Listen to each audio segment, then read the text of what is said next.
झारखंड के नेता प्रतिपक्ष अमर बावरी ने देवघर में दिया बड़ा बयान। अमर बावरी ने कहा कि मैं कल पाकुड़ गया था और पाकुड़ में जो स्थिति देखी वह बहुत ही भयावह है। हमें नहीं लगता है कि हमें कोई राज्य की सीमा पर खड़े हैं, बल्कि हमें लगता है कि हम कोई दूसरे देश की सीमा पर खड़े हैं। पश्चिम बंगाल को उन्होंने कहा कि पूरी तरह से एक देश के रूप में स्थापित हो गया है और बंगाल और झारखंड की बॉर्डर हमें पाकिस्तान बांग्लादेश की बॉर्डर के जैसा महसूस कराता है। अमर बावरी ने आगे कहा कि गोड्डा विधायक अमित मंडल, सारठ विधायक रणधीर सिंह और राजमहल से आनंद ओझा गोपीनाथपुर गए हुए थे और पाकुड़ की जो घटनाएं हम लोगों के बीच आई उससे यही प्रकट होता है कि राज्य सरकार इस घटना को सीरियसली नहीं ले रही है। वोट बैंक की राजनीति में इसे नजरअंदाज कर रहे हैं।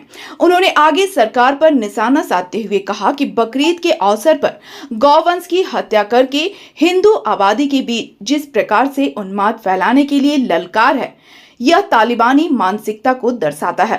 अमर बावरी ने कहा कि पश्चिम बंगाल से आए लोगों ने बम, पत्थर और हथियार के माध्यम से उपद्रव फैलाया।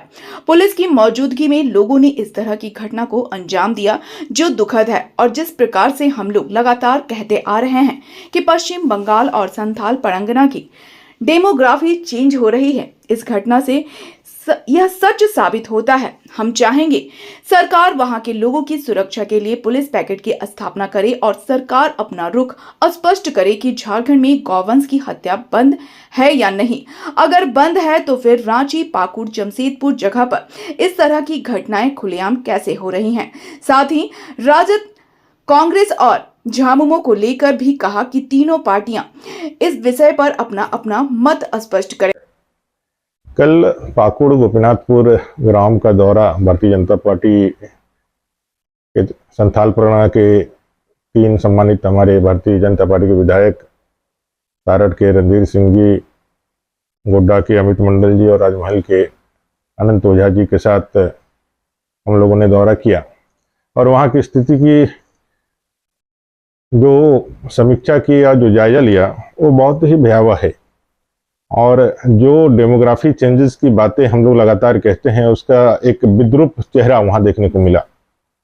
बकरीद के अवसर पर जिस तरह से गोवंश की हत्या झारखंड में निषेध रहने के बाद भी, प्रतिबंधित रहने के बाद भी हिंदू आबादी के समक्ष, हिंदुओं के घरों के समक्ष जिस तरह से कुर्बानी करके उनको ललकारा गया, उनको जो है एक तरह से यह तालिबानी मानसिकता का प्रदर्शन किया गया, उससे पूरा गांव हतप्रभ है। और जब लोगों ने विरोध किया तो जस्ट गांव के बगल में एक नहर है, नहर के उस पार पश्चिम बंगाल चालू होता है।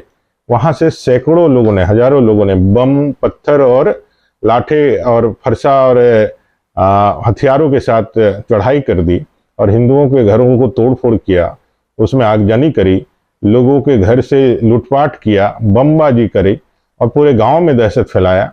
पुलिस पहुंची, पुलिस के उपस्थिति में जिस तरह से उन लोगों ने लगातार लोगों को ललकारा और बम फेंक करके, पत्थरबाजी करके, यह दिखलाता है कि पश्चिम बंगाल ऐसा लगता है कि पूरी तरह से वह एक नए देश के रूप में अपने आप को तो स्थापित कर ही लिया है। हमें भी जाकर के ऐसा महसूस हुआ कि हम कोई अंतर्राज्यीय बॉर्डर पे नहीं है, हम अंतर्देशीय बॉर्डर पे है। ऐसा लगा ही नहीं कि यह पश्चिम बंगाल का बॉर्डर है, ऐसा लगा कि कोई पाकिस्तान या बांग्लादेश का बॉर्डर है। उन लोगों में इतनी दहशत है कि ग्रामीण वहाँ रहना नहीं चाह रहे हैं। उनको लग रहा है कि हम कहीं दूसरे जाकर के संरक्षित हो जाए। लगातार पुलिस से सुरक्षा की मांग करते हुए उनको यह भरोसा नहीं हो पा रहा है कि पुलिस चली जाएगी। और जिस तरह से लगातार वो लोग कह रहे हैं कि आपकी बहू बेटियों को उठा के ले जाएंगे, कैसे आप पढ़ोगे, कैसे अपने जीवन को चलाओगे और कितना दिन पुलिस आपको बचाएगा। इस तरह की जो खुलेआम धमकियां दी जा रही है, इससे पूरे गोपीनाथपुर में एक दहशत का वातावरण है। कल जिस तरह से लोगों को रोना देखा, जिस तरह से उनको भयाक्रांत देखा, हम लोगों ने प्रशासन से भी कहा कि आप जब तक पुलिस पिकेट की स्थापना ना हो जाए अभी कोई वहां से हिले नहीं। और सरकार को भी हम लोगों ने कहा कि भाई आप पुलिस पिकेट करें। इस इतनी बड़ी घटना को जिस तरह से इतने हल्के में सरकार ने लिया, मुख्यमंत्री सहित कोई मंत्री, न विधायक, न सांसद इस घटना के प्रति न कहीं भी संवेदना जताई, न कहीं इनका निंदा किया। सारे लोग मुखदर्शक बनकर के तुष्टिकरण के वोट के राजनीति में अपने आप को जवान को बंद करके रखा है।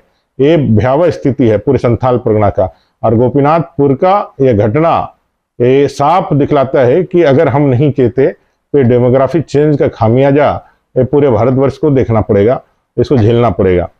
मैं सरकार से मांग करता हूं कि वो सारे लोगों को मुआवजा दे, सुरक्षा दे। कांग्रेस, जेएमएम, आरजेडी इस पूरे घटना पर अपनी प्रतिक्रिया या अपना रुख स्पष्ट करे और यह गौ हत्या प्रतिबंधित है कि नहीं ये राज्य की सरकार बताए। और गौ हत्या प्रतिबंधित है तो कैसे सरेआम खुलेआम गौ हत्याएं रांची, पलामू और गोपीनाथपुर जैसे कई एक जगहों पर जिसका सार्वजनिक प्रदर्शन किया वो कैसे हो रही। झारखंड की हर छोटी बड़ी खबर के लिए बीकेडी न्यूज झारखंड के यूट्यूब चैनल को सब्सक्राइब करें और फेसबुक पेज को फॉलो करें।